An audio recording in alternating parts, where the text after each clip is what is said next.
لک الحمد یا اللہ والصلاۃ والسلام علی رسول اللہ صلی اللہ تعالی علیہ وسلم۔ آج ہم فیض الادب حصہ اول کا سبق نمبر 1 شروع کر رہے ہیں۔ بسم اللہ الرحمن الرحیم۔ بعض نحوی اصطلاحات کی تشریح۔ سب سے پہلے ہم سمجھیں گے مسند الیہ کسے کہتے ہیں۔ مسند الیہ وہ چیز ہے جس کے لیے کوئی دوسری چیز ثابت کی جائے، جس کے لیے کوئی دوسری چیز ثابت کی جائے وہ مسند الیہ ہوتا ہے۔ مسند وہ چیز جو دوسرے کے لیے ثابت ہو، جیسے زید ہوشیار ہے، تو اس مثال میں آپ دیکھیں گے زید ہوشیار ہے، زید جو ہے یہ مسند الیہ ہے اور ہوشیار جو ہے یہ مسند ہے، کیونکہ یہ ہوشیار ہے یہ ثابت کیا گیا ہے کس کے لیے؟ زید کے لیے۔ تو جس کے لیے کوئی دوسری چیز ثابت کی جا رہی ہے ہوتا ہے مسند الیہ، اور جو دوسرے کے لیے ثابت کی جائے ہوتا ہے مسند۔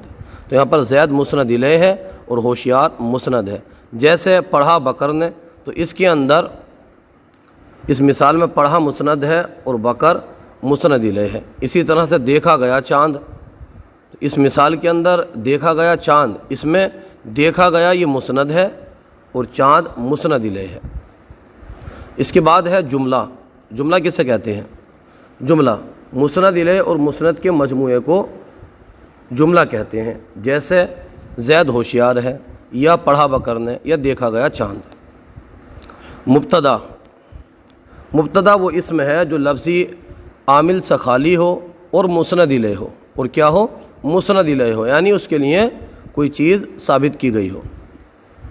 خبر۔ خبر کسے کہتے ہیں؟ وہ لفظی عامل، وہ لفظ جو لفظی عامل سے خالی ہو اور مسند ہو، اور کیا ہو؟ مسند ہو۔ جیسے زید نمازی ہے، تو اس مثال میں زید مبتدا ہے اور نمازی خبر ہے۔ یہاں پر اب دیکھیں گے ہم رفع۔ رفع کسے کہتے ہیں؟ ضمہ، الف اور واو کو رفع کہتے ہیں۔ یہاں پر مرفوع۔ مرفوع وہ اسم ہے جس پر ضمہ یا الف یا واو آئے، جیسے المسلم۔ تو آپ دیکھ رہے ہیں آخر میں ضمہ ہے، پیش ہے المسلم۔ اسی طرح اس کے آگے دیکھیں آپ المسلمان، تو یہاں پر الف ہے، آپ دیکھ رہے ہوں یہاں پر الف ہے، اور ہم نے پڑھا تھا کہ جس اسم پر کیا ہو؟ ضمہ ہو یا الف ہو یا واو ہو۔ تو آخر میں یہاں پر دیکھیے جہاں ہم نے نشان لگا یہ الف ہے، اور یہ صیغہ کون سا ہے؟ تثنیہ کا صیغہ، اور تثنیہ کی جو رفعی حالت ہے آپ نے پڑھا ہوگا، تثنیہ کی رفعی حالت الف سے آتی ہے، نصبی اور جری حالت وہ یا سے آتی ہے، یا ما قبل مفتوح نون مکسور کے ساتھ۔ اس کے بعد آپ دیکھیں گے آ کے المسلمون۔ المسلمون میں واو ہے، کیونکہ یہ جمع مذکر سالم ہے، اور جمع مذکر سالم کی جو رفعی حالت ہے وہ واو سے آتی ہے۔ واو ما قبل مضموم نون مفتوح، یعنی واو ساکن ہوگا، اس سے پہلے حرف پر پیش ہوگا اور نون پر زبر ہوگا، آخر میں جو نون ہوگا وہ نون مفتوح ہوگا۔ اس کے بعد ہے ابو زیدن۔ تو ابو جو ہے ابو اسماء ستہ میں سے ہے، اور اسماء ستہ کی بھی رفعی حالت واو سے، نصبی حالت الف سے اور جری حالت یا سے آتی ہے۔ تو یہاں پر امید کرتا ہوں یہ مرفوع آپ کو سمجھ میں آ گئے ہوں گے۔ اب تنبیہ۔ مرفوع کہلانے والے اسم تو 8 ہیں، لیکن اس کتاب میں ان میں سے صرف 6 کا استعمال کیا گیا ہے، اور وہ یہ ہیں: نمبر 1 مبتدا، نمبر 2 خبر، نمبر 3 فاعل، نمبر 4 نائب فاعل، اور نمبر 5 انا یعنی حروف مشبہ بالفعل، اور نمبر 6 کانا یعنی جو فعل ناقص ہیں وہ اس کے اندر استعمال ہوں گے۔ اس کے بعد ہے نصب۔ یہاں پر دیکھیے فتح، کسرہ، الف اور یا کو نصب کہتے ہیں۔ فتح، کسرہ، الف اور یا کو نصب کہتے ہیں۔ منصوب کسے کہتے ہیں؟ منصوب وہ اسم ہے جس پر فتح یا کسرہ یا الف یا آئے، یعنی یہ 4 چیزیں بتائی انہوں نے۔ نمبر 1 فتح، نمبر 2 کسرہ، نمبر 3 الف اور نمبر 4 یا، یہ 4 چیزیں آئیں، ان چاروں میں سے کوئی بھی آئے۔ جیسے پہلی مثال المسلمہ۔ المسلمہ میں آپ دیکھ رہے ہیں میم پر کیا ہے؟ فتح ہے، میم پر زبر ہے آخری حرف پر، تو انہوں نے پہلا وہی بتایا تھا جس پر فتح، تو یہ ہے مفرد منصرف۔ اس میں مفرد منصرف کی جو رفعی حالت ہے وہ ضمہ سے آتی ہے، نصبی حالت جو ہے وہ فتح سے آتی ہے، اور جری حالت جو ہے وہ کسرہ سے آتی ہے۔ تو یہاں پر نصبی حالت آپ دیکھ رہے ہیں فتح ہے۔ یہاں پر المسلمات، المسلمات یہاں پر آپ دیکھ رہے ہیں کہ کسرہ ہے، اور یہ صیغہ کون سا ہے؟ یہ ہے جمع مؤنث سالم، یہ جمع مؤنث سالم، اور جمع مؤنث سالم کی آپ نے پڑھا ہوگا کہ اس کی رفعی حالت ضمہ سے اور نصبی اور جری حالت کسرہ سے آتی ہے۔ یہ معرب بالحرکات ہے جمع مؤنث سالم، تو اس کی رفعی حالت یہاں پر کسرہ ہے۔ اس کے بعد میں ابا زیدن، تو ابا میں آپ دیکھ رہے ہوں گے کہ یہاں پر الف ہے، الف اس لیے ہے نصبی حالت میں کہ اسماء ستہ کا جو اعراب ہے وہ رفعی حالت میں ضمہ سے اور نصبی حالت میں الف سے اور جری حالت میں یا سے ظاہر کیا جاتا ہے۔ آگے ہے المسلمین، تو المسلمین یہ بھی یہاں پر منصوب ہے، نصبی حالت میں ہے، کیونکہ یہ تثنیہ ہے، اور تثنیہ کی جو نصبی اور جری حالت ہے وہ یا سے آتی ہے، یعنی یا ہوگا اور اس سے پہلے حرف پر زبر ہوگا اور آخر میں نون ہوگا، نون کے نیچے زیر ہوگا، یا ما قبل مفتوح نون مکسور۔ آخر میں دیکھیں گے آپ تو ہے المسلمین، یہ ہے جمع مذکر سالم، اور جمع مذکر سالم کا جو اعراب ہے وہ اعراب بالحروف ہے، اور اس کی جو جری حالت ہے نصبی اور جری حالت دونوں یہ یا سے آتی ہے۔ اب یہاں پر دیکھنا ہوگا یا ہے اور اس سے پہلے زیر ہے اور نون مفتوح ہے، نون کیا ہے؟ مفتوح ہے، یا ما قبل مکسور نون مفتوح، اور تثنیہ کے اندر ہوتا ہے یا ما قبل مفتوح نون مکسور، اور جمع مذکر سالم کے اندر یا ما قبل مکسور نون مفتوح۔ ابھی میں آپ کو عرض کروں کہ یہ معرب بالحروف جو ہے تثنیہ، جمع مذکر سالم اور اسماء ستہ، ان کا جو اعراب ہے وہ اعراب بالحروف ہے، یعنی حروف کے الف، واو اور یا کے ذریعے ان کا اعراب ظاہر کیا جاتا ہے۔ اس میں مفرد منصرف، جمع مکسر منصرف، جمع مؤنث سالم اور غیر منصرف، ان کا جو اعراب ہے وہ اعراب بالحرکات ہے، یعنی حرکات کے ذریعے ان کا اعراب ظاہر کیا جاتا ہے۔ اب یہاں پر تھوڑا سا پڑھ لیجئے، اس میں منصوب کی تعداد 12 ہے، مگر اس کتاب میں اس میں سے صرف 8 استعمال کیے گئے ہیں، اور وہ یہ ہیں: نمبر 1 مفعول بہ، نمبر 2 مفعول فی، نمبر 3 مفعول مطلق، اور نمبر 4 مفعول لہو، اس کے بعد میں حال ہے، تمیز ہے، انا حروف مشبہ بالفعل وغیرہ کا اسم ہے، کانا افعال ناقصہ وغیرہ کی خبر ہے۔ اب اس کے بعد میں آتا ہے جر، کسرہ، فتح اور یا کو کہتے ہیں، جر، کسرہ، فتح اور یا کو کہتے ہیں۔ میں نے جو آپ کو عرض کیا ہے اگر آپ نے وہ ذہن میں رکھ لیں گے تو انشاءاللہ آپ کو سمجھنے میں دشواری نہیں ہوگی۔ مجرور کسے کہتے ہیں؟ وہ اسم جس پر حرف جر داخل ہو یا جو مضاف الیہ ہو۔ دیکھیے مجرورات 2 طرح کے ہیں، ایک مجرور بحرف جر اور ایک مجرور بحرف اضافت، یعنی ایک تو مضاف الیہ ہوگا تو وہ مجرور ہوگا، اور دوسرا یا کسی پر حرف جر داخل ہوگا تو وہ حالت جری میں ہوگا، مجرور ہوگا۔ جیسے علی المسلمی، تو دیکھیے علی حرف جار ہے، اس وجہ سے جو مسلم ہے، مسلمی اس کے آخر میں میم پر زیر ہے، یعنی یہ مجرور ہے۔ اسی طرح سے علی ابراہیم، علی حرف جر ہے اور ابراہیمہ یہ حالت جری میں ہے، زیر اس کے نیچے اس لیے نہیں ہے کہ یہ غیر منصرف ہے، غیر منصرف پر عام طور پر تنوین اور کسرہ نہیں آتا ہے۔ علی ابی زیدن میں ابی اور زیدن دونوں جو ہے نا یہ کیا ہیں؟ دونوں یہ مجرور ہیں، دونوں کے اوپر زیر ہے، اسی وجہ سے علی المسلمین، یہ کیا؟ علی المسلمین، علی المسلمین میں بھی آپ دیکھ سکتے ہیں کہ جو تثنیہ ہے یہ حالت جری میں ہے، کیونکہ اس سے پہلا علی حرف جر ہے۔ علی المسلمین جمع مذکر سالم، اس میں بھی آپ دیکھ سکتے ہیں یہاں پر یہ حالت جری میں ہے، کیونکہ اس سے پہلے حرف جر ہے، اور جیسے میں نے عرض کیا پھر عرض کر دیتا ہوں، جمع مذکر سالم اس کی رفع حالت یا سے آتی ہے، یا سے۔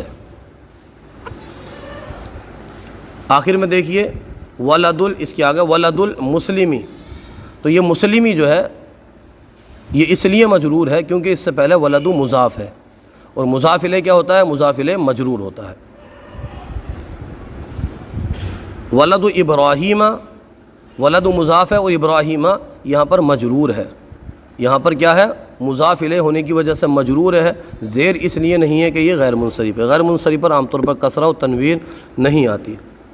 اسی طرح سے ولد ابی زیدین کے اندر ہے، غلام مسلمینی اسی طرح تثنیہ کے اندر ہے، غلام مضاف ہے اور مسلمینی مضاف الیہ ہے، اس لیے یہاں پر مجرور ہے۔ تثنیہ کی بھی رفع حالت یا سے، تثنیہ کی رفع حالت الف سے، نصبی اور جری حالت یہ یا سے آتی ہے۔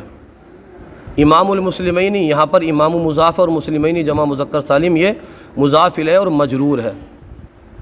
جمع مذکر سالم کی جو رفع حالت ہے واو سے، اور نصبی اور جری حالت وہ یا سے آتی ہے، یا سے۔ ایک مرتبہ پھر میں آپ کے سامنے دہرا رہا ہوں کہ وہ اسما جن کا اعراب حرکت سے ظاہر کیا جاتا ہے تو وہ ہے اسم مفرد منصرف، جمع مکسر منصرف، جمع مؤنث سالم اور غیر منصرف۔ ان کا جو اعراب ہے وہ حرکت کے ذریعے ظاہر کیا جاتا ہے، اور تین جو ہیں تثنیہ، جمع مذکر سالم اور اسماء ستہ، ان کا جو اعراب ہے وہ اعراب بالحروف ہوتا ہے، یعنی الف، واو اور یا کے ذریعے ظاہر کیا جاتا ہے۔ اس کے آگے چلتے ہیں جملہ۔ جملہ اسمیہ کسے کہتے ہیں؟ ویڈیو تھوڑا سا بڑا ہو رہا ہے یہ، لیکن سمجھانا ضروری ہے، سمجھ جائیں گے تو انشاءاللہ آگے پڑھنے میں آسانی ہوگی۔ جملہ اسمیہ وہ جملہ ہے جس کا پہلا جز اسم ہو، جیسے زید عالم، چاہے دوسرا فعل ہو، لیکن یہاں پر جو انہوں نے مثال دی ہے دونوں کے اندر ہی اسم ہے۔ زید مبتدا اور عالم خبر ہے۔ جملہ فعلیہ وہ جملہ ہے جس کا پہلا جز فعل ہو، جیسے علمہ زیدن، تو علمہ فعل ہے، زیدن فاعل ہے۔ ہدایات، ہدایت پر بھی توجہ دے لیجئے، یہاں پر ہدایت پڑھیں گے تو انشاءاللہ اور سمجھ میں آئے گا۔ جملہ اسمیہ کے اندر جو لفظ مسند الیہ ہو اس کو مبتدا، اور جو مسند ہوگا اس کو خبر کہیں گے، اور جملہ فعلیہ کے اندر مسند الیہ کو فاعل یا نائب فاعل اور مسند کو فعل کہیں گے۔ اس کو یوں بھی سمجھ سکتے ہیں کہ جو فعل ہوگا تو وہ مسند ہوگا، اور جو فاعل یا نائب فاعل ہوگا وہ مسند الیہ ہوگا۔ مندرجہ ذیل جملوں میں مسند الیہ، مسند کو پہچان کر مبتدا، خبر، فعل، فاعل اور نائب فاعل بتاؤ، یعنی یہ جو جملے اب آنے والے ہیں ان کو ہم اس کے اندر پہچانیں گے کہ وہ مسند الیہ ہے، مسند ہے، مبتدا ہے، خبر ہے، فعل ہے، فاعل ہے یا نائب فاعل ہے۔ اللہ یکتا ہے، اللہ واحد، یہاں پر اللہ کلمہ جلالت مسند الیہ مبتدا ہے اور یکتا مسند ہے، خبر ہے۔ رسول، الرسول رؤوف، اس کو اس طرح مانیں گے، الرسول رؤوف، رسول مہربان ہے۔ یہاں پر رسول کے اندر جو الرسول ہے یہ مسند الیہ ہے، مبتدا ہے، اور رؤوف مسند ہے، خبر ہے۔ قرآن سچا ہے، القرآن صادق، یہاں پر القرآن مسند الیہ ہے، مبتدا ہے، اور سچا یہ مسند ہے، خبر ہے۔ پڑھی گئی کتاب، قریء الکتاب، قریء فعل مجہول مسند ہے، اور الکتاب نائب فاعل مسند الیہ ہے۔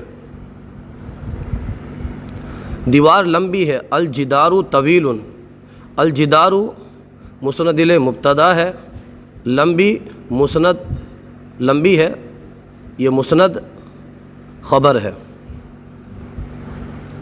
سڑک پختہ ہے، الشارع معبد، الشارع اس کے اندر، یعنی اس کو یوں بھی کر سکتے ہیں سڑک کو، اس کے اندر سڑک جو ہے یہ مسند الیہ مبتدا ہے اور پختہ ہے یہ مسند، خبر ہے۔ پڑھا میں نے، قرأتو، قرأتو کے اندر قرأتو فعل ہے اور مسند ہے، اور انا ضمیر اس کے اندر فاعل ہے، مسند الیہ ہے۔ اردو میں ہم کہیں گے تو پڑھا مسند ہے اور میں نے مسند الیہ ہے۔ پڑھا فعل مسند ہے اور میں نے فاعل مسند الیہ ہے۔ گھڑی قیمتی ہے، الساعۃ ثمینۃ، یہاں پر الساعۃ مسند الیہ مبتدا ہے، اور ثمینۃ یہ مسند خبر ہے۔ جا رہا ہے خالد، یذهب خالد، یہاں پر جا رہا ہے فعل جو ہے یہ مسند ہے، اور خالد جو ہے فاعل یہ مسند الیہ ہے۔ لکھا گیا خط، کتبت الرسالۃ، تو یہاں پر لکھا گیا یہ مسند ہے، اور خط نائب فاعل، کتبت الرسالۃ ہے نا، تو نائب فاعل مسند الیہ ہے۔ میں مدرسے میں حاضر ہوں، انا موجود فی المدرسۃ یا انا حاضر فی المدرسۃ، تو اس کے اندر جو ہے موجود مسند ہے، اور میں جو ہے میں اس کے اندر مسند الیہ ہے۔ لکھا بکر نے، اس کی عربی تو ہم بنا دیں گے کتب بکر، لکھا بکر نے۔ اب اس کے اندر دیکھیں گے تو جو لکھا ہے، لکھا یہ مسند ہے، فعل ہے، اور بکرن جو ہے، بکر جو ہے یہ مسند الیہ فاعل ہے۔ پانی گرم ہے، الماء حار، اس کے اندر پانی مسند الیہ مبتدا ہے، وہ گرم ہے یہ مسند خبر ہے۔ لکھ رہا ہے زید قلم سے، یکتب زید بالقلم، لکھ رہا ہے مسند ہے، فعل ہے، اور زید مسند الیہ فاعل ہے۔ بکر مسجد میں موجود ہے، بکر موجود فی المسجد، اس کے اندر موجود مسند ہے، فعل ہے، اور بکر یہ مسند الیہ ہے۔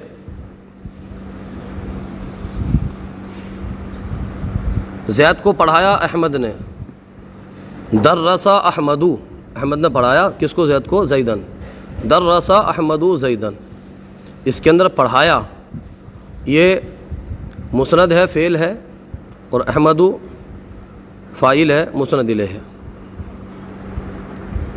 کل جائے گا بکر کانپور، یذهب بکر الی الکانپور غدا، جائے گا اس کے اندر مسند فعل ہے، بکر اس کے اندر مسند الیہ فاعل ہے۔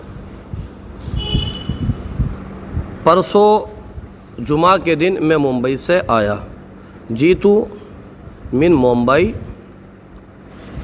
یوم الجمعۃ قبل امسی، جیتو من ممبئی یوم الجمعۃ قبل امسی، تو اس کے اندر آیا یہ مسند ہے، فعل ہے، مسند ہے، اور میں اس کے اندر مسند الیہ فاعل ہے۔ آج کا سلسلہ آپ کو کیسا لگا کومنٹ باکس میں ضرور بتائیے، اگر کوئی غلطی ہو تو ہماری اصلاح فرمائیے۔ ہمارے یوٹیوب چینل الحیات اکیڈمی کو ضرور سبسکرائب کیجیے۔ جزاکم اللہ خیرا۔